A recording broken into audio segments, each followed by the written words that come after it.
यह 10 अप्रैल 1912 का दिन था। साउथहैम्पटन के बंदरगाह पर एक ऐसा जहाज खड़ा था जिसे देखकर दुनिया हैरान थी। यह आरएमएस टाइटैनिक था, जिसे इंसानी इंजीनियरिंग का एक चमत्कार माना जाता था। इसे कभी न डूबने वाला जहाज कहा जाता था। इसके डेक पर चढ़ने वाले यात्रियों की आंखों में सपने थे। अमीर और मशहूर लोगों से लेकर एक नई जिंदगी की तलाश में निकले साधारण लोग सभी इस ऐतिहासिक यात्रा का हिस्सा बनने के लिए उत्साहित थे। जहाज के कप्तान एडवर्ड स्मिथ गर्व के साथ पुल पर खड़े थे। उनके चेहरे पर इस विशाल जहाज को अटलांटिक के पार ले जाने का आत्मविश्वास साफ झलक रहा था। उन्हें क्या पता था कि यह सफर इतिहास के पन्नों में एक दुखद कहानी के रूप में दर्ज होने वाला है। टाइटैनिक ने अपनी पहली और आखिरी यात्रा शुरू की।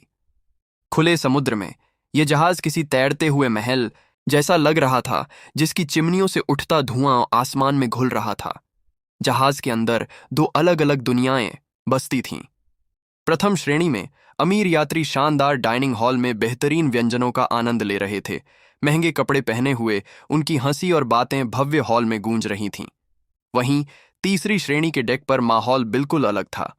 वहां साधारण यात्री अपने वाद्य यंत्रों पर धुनें बजा रहे थे, नाच रहे थे और एक बेहतर भविष्य के सपने देख रहे थे। अटलांटिक की ठंडी हवाओं के बीच जहाज अपनी पूरी रफ्तार से न्यूयॉर्क की ओर बढ़ रहा था, इस बात से अनजान कि आगे क्या होने वाला है। 14 अप्रैल की रात आई। आसमान साफ था और समुद्र शांत, लेकिन यह शांति एक बड़े तूफान का संकेत थी। रात के लगभग 11:40 बजे जहाज के निगरानी दल ने सीधे रास्ते में एक विशाल हिमखंड देखा। उन्होंने तुरंत खतरे की घंटी बजाई और पुल पर अधिकारियों को सूचित किया। जहाज को मोड़ने की पूरी कोशिश की गई, लेकिन तब तक बहुत देर हो चुकी थी। एक भयानक आवाज के साथ हिमखंड जहाज के दाहिने हिस्से से टकरा गया। यह टक्कर इतनी जोरदार थी कि उसने जहाज के स्टील के ढांचे में कई छेद कर दिए। कभी न डूबने वाले जहाज की किस्मत पर अब सवालिया निशान लग चुका था और कुछ ही पलों में सब कुछ बदलने वाला था। हिमखंड से टकराने के बाद जहाज के निचले हिस्सों में बर्फीला पानी तेजी से भरने लगा। कुछ ही मिनटों में जहाज के अगले 5 हिस्से पानी से भर गए। जब कप्तान स्मिथ और जहाज के डिजाइनर थॉमस एंड्रयूज ने नुकसान का जायजा लिया, तो उन्हें एहसास हुआ कि जहाज को अब बचाया नहीं जा सकता। जहाज पर अफरा तफरी मच गई। लोग घबराकर लाइफ बोट की ओर भागने लगे।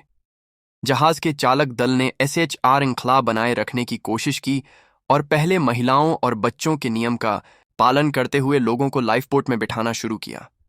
लेकिन जहाज पर केवल 20 लाइफ बोट थीं, जो सभी यात्रियों को बचाने के लिए काफी नहीं थीं। जैसे जैसे जहाज डूबता गया, उसका अगला हिस्सा पानी में समा गया और पिछला हिस्सा हवा में ऊपर उठ गया। फिर एक दिल दहला देने वाले पल में जहाज जूदादे दबाव के कारण 2 टुकड़ों में टूट गया।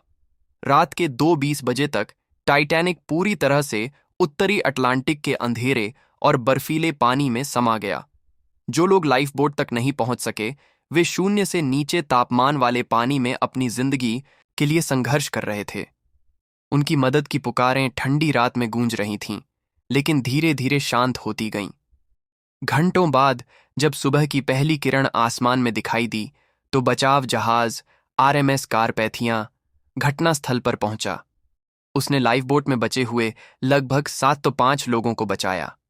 उन बचे हुए लोगों के चेहरे पर सदमा, धूक और अपने प्रियजनों को खोने का दर्द साफ दिख रहा था। टाइटैनिक की यह कहानी आज भी हमें इंसानी महत्वाकांक्षा और प्रकृति की शक्ति की याद दिलाती है।